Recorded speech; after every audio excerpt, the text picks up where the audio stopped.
여러분 안녕하세요. 신 팀장이 오늘은 특별한 문학 산책을 다녀왔답니다. 샌프란시스코에서 약 170km, 차로 2시간, 시 10분 정도 남쪽으로 내려오면 작은 농업 도시 살리나스라는 곳에 도착했습니다. 이곳은 캘리포니아 중부의 비옥한 농업지대, 흔히 세계의 샐러드 그릇, 살라드 볼 오브 더 월드이라고 불릴 만큼 상추, 브로콜리, 아티초크 같은 채소가 대량으로 재배되는 곳입니다. 겉보기엔 평범한 농업도시 같지만 바로 이곳에서 태어나 세계 문학사의 길이 남을 거장이 자라났습니다. 세계적인 작가 존 스타인백이 1902년 이곳에서 태어나 평생을 이곳에서 살다가 1968년 생을 마감한 동네 그의 생가와 기념관이 있는 살리나스에 방문했습니다.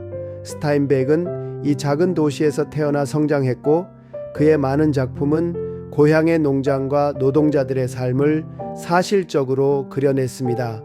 그는 단순히 소설가가 아니라 약자와 노동자의 목소리를 대변한 시대의 증인이었습니다. 오늘 우리가 들러볼 곳은 두 군데입니다. 첫째, 스타인백 생가, 빅토리아풍 목조 주택으로 그가 태어나 어린 시절을 보낸 곳입니다. 지금은 박물관처럼 운영되어 당시의 생활상을 엿볼 수 있습니다. 둘째, 스타인백 기념관 내셔널 스타인백 센터. 그의 삶과 작품, 원고, 영화 자료 등이 전시되어 있어 전 세계 문학 애호가들이 찾는 명소입니다. 스타인백이 작품 활동을 시작한 시기는 바로 1929년 세계 경제 대공황이 미국을 강타하던 때였습니다. 당시 수십만 명의 실업자가 생겨났고 많은 이들이 굶주림 속에서 죽어갔습니다. 그런데도 상류층 농장주들은 가난한 사람들을 외면했습니다. 오히려 농산물 가격을 높이기 위해 곡식을 창고에 쌓아두고 썩혀버리는 일까지 서슴지 않았습니다.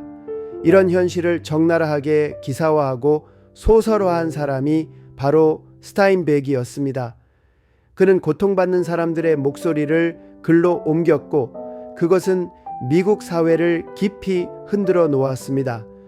그의 작품은 단순한 문학을 넘어 사회개혁의 불씨가 되었습니다. 당시 미국의 상류층조차 그의 글을 읽고 충격을 받았고 공감했습니다.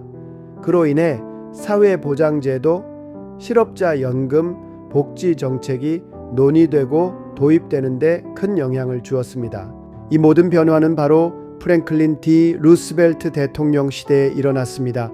루스벨트는 미국 역사상 유일하게 4번이나 대통령에 당선된 인물로 뉴딜 정책을 통해 대공황 극복에 앞장섰습니다.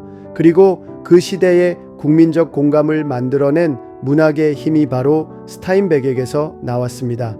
그의 대표적인 작품 몇 개를 소개하도록 하겠습니다. 1. 분노의 포도 The Grapes of Wrath 1939. 그의 가장 유명한 작품으로 1940년 퓰리처상을 수상했습니다. 오클라호마에서 땅을 잃은 조드 가족이 캘리포니아로 일자리를 찾아 떠나는 여정을 그린 이야기입니다. 단순히 한 가족의 이주가 아니라 당시 미국 농민과 노동자 전체의 현실을 대변했습니다. 이 작품은 발표 당시 엄청난 사회적 파장을 일으켰습니다. 어떤 이들은 이 책을 위험한 책이라고 불렀지만 많은 미국인들은 여기서 연대와 희망을 보았습니다. 생쥐와 인간, 오브 마이스 앤드 맨 1937. 두 떠돌이 노동자 조지와 레니의 짧지만 강렬한 우정을 그린 중편 소설입니다. 땅을 사서 자신들의 작은 농장을 갖고 싶다는 꿈을 꾸지만 결국 현실의 벽에 부딪혀 비극을 맞이합니다. 이 작품은 인간의 꿈과 좌절 그리고 우정과 희생을 간결하면서도 감동적으로 담아내어 지금도 전 세계에서 읽히고 있습니다. 에덴의 동쪽 East of Eden 1952. 스타인백이 직접 내가 쓴 최고의 작품이라 말한 장편 소설입니다. 성경의 카인과 아벨 이야기를 현대적으로 재해석하여 살리나스 계곡을 배경으로 두 가족의 갈등과 사랑, 죄와 용서를 다루었습니다. 인간 본성의 선과 악, 자유의지의 문제를 깊이 탐구한 걸작으로 평가받습니다. 신문기자에서 세계적인 작가로 스타인백은 샌프란시스코에서 신문기자로 글을 쓰기 시작했습니다. 그러나 그는 기자로 머물지 않았습니다. 고향 살리나스와 몬터레이에서 보고 들은 농민과 노동자들의 삶을 작품으로 담아내면서 결국 노벨 문학상 1962까지 수상한 세계적인 작가가 되었습니다. 오늘날 미국인들은 다시 그의 작품을 읽으며 문학이 사회를 바꿀 수 있다는 그의 업적을 동경합니다. 스타인백이 살았던 시대는 바로 세계적인 경제 대공황 1929 시절이었습니다. 그때 미국에는 수십만 명의 실업자들이 길거리에 나앉았고 많은 사람들이 굶주림 속에서 죽어갔습니다. 그런데도 욕심 많은 상류층 농장주들은 굶어 죽어가는 사람들을 전혀 생각하지 않았습니다. 오히려 농산물 가격을 더 높이기 위해 창고에 곡식을 쌓아두고 썩혀버리는 비인간적인 일까지 서슴지 않았습니다. 이 잔혹한 현실을 적나라하게 기사화하고 소설화한 사람이 바로 스타인백이었습니다. 그는 눈에 보이는 고통을 외면하지 않았고 글로써 세상에 고발했습니다. 그의 작품들은 단순한 소설을 넘어 미국 사회를 뒤흔들었습니다.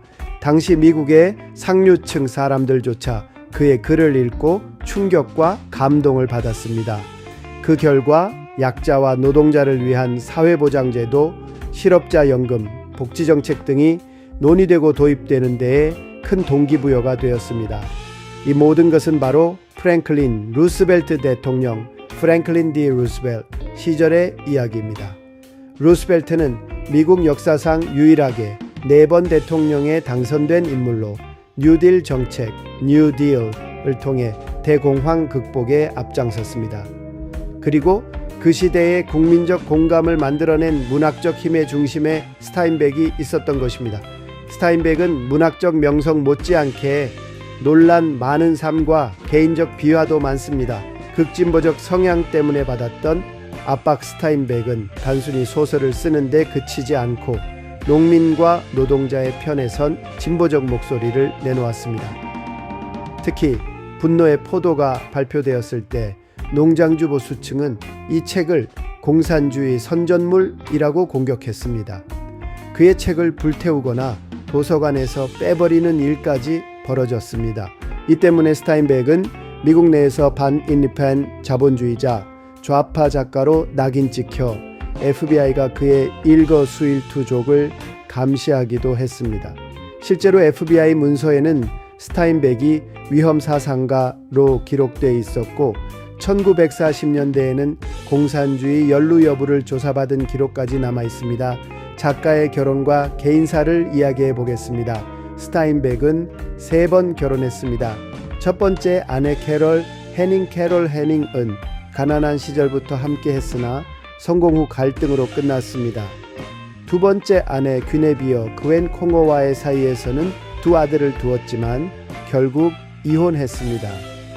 세 번째 아내 일레인 스콧과는 말년까지 함께 했는데 이 관계는 비교적 안정적이었다고 전해집니다. 가정적으로는 늘 불안정했고 특히 소설 집필 과정에서의 완벽주의, 술과 건강 문제 때문에 인간관계에 어려움이 많았다고 해요. CIA와의 논란 냉전 시기였던 1950부터 60년대까지 스타인백은 오히려 뜻밖의 이유로 다시 논란에 휩싸입니다. 그는 해외에서 단견과 문학 활동을 하면서 미국의 이미지를 홍보하는 역할을 맡았는데 나중에 밝혀진 바로는 CIA의 비공식 활동에 협력한 흔적이 있다는 이야기가 있습니다. 진보적 작가가 왜 CIA와 손을 잡았느냐는 논란이 있었지만 일부 학자들은 스타인백은 본질적으로 애국자였고 미국의 대외 이미지를 지키고 싶어 했다라고 평가합니다. 노벨 문학상 수상 논란 1962년 그가 노벨 문학상을 받았을 때 문학계 일부에서는 크로스야, 스타인백이 근데. 과연 노벨상 오 마이 갓. 감이냐라는 논란이 있었습니다. 그의 작품이 지나치게 사회 문제 중심이고 문학적 실험성이 부족하다는 비판이었죠. 실제로 노벨위원회의 내부 문서가 수십 년 뒤 공개되면서 당시 위원들 사이에서도 스타인백은 더 이상 예전의 힘을 보여주지 못한다라는 평가가 있었다는 게 밝혀졌습니다. 하지만 결국 그의 인간애와 사회적 영향력이 평가되어 수상한 것입니다. 말년과 죽음. 스타인백은 말년에 건강이 나빠져 뉴욕에서 요양 생활을 했습니다. 1968년 66세의 나이로 심장마비로 세상을 떠났습니다. 그는 생전에 늘 나는 살리나스의 아들이다 라고 말하며 고향을 사랑했고 그의 유해는 뉴욕에서 화장된 뒤 살리나스로 옮겨와 가족 묘지에 안치되었습니다. 스타인백은 단순히 소설만 쓴 사람이 아니었습니다. 그의 글은 너무 진보적이어서 농장주와 보수층의 반발을 샀고 FBI의 감시까지 받았죠. 하지만 그는 굴하지 않고 계속 펜으로 진실을 말했습니다. 또 노벨 문학상을 받을 때도 과연 이 사람이 받을 자격이 있느냐라는 논란이 있었지만 시간이 흐른 지금 그는 미국을 대표하는 위대한 작가로 남아 있습니다. 겉으로는 명예롭지만 속으로는 갈등과 고난이 많았던 인생이었죠. 아마 그래서 그의 소설 속 인물들이 더 진솔하게 다가오는 것 같습니다.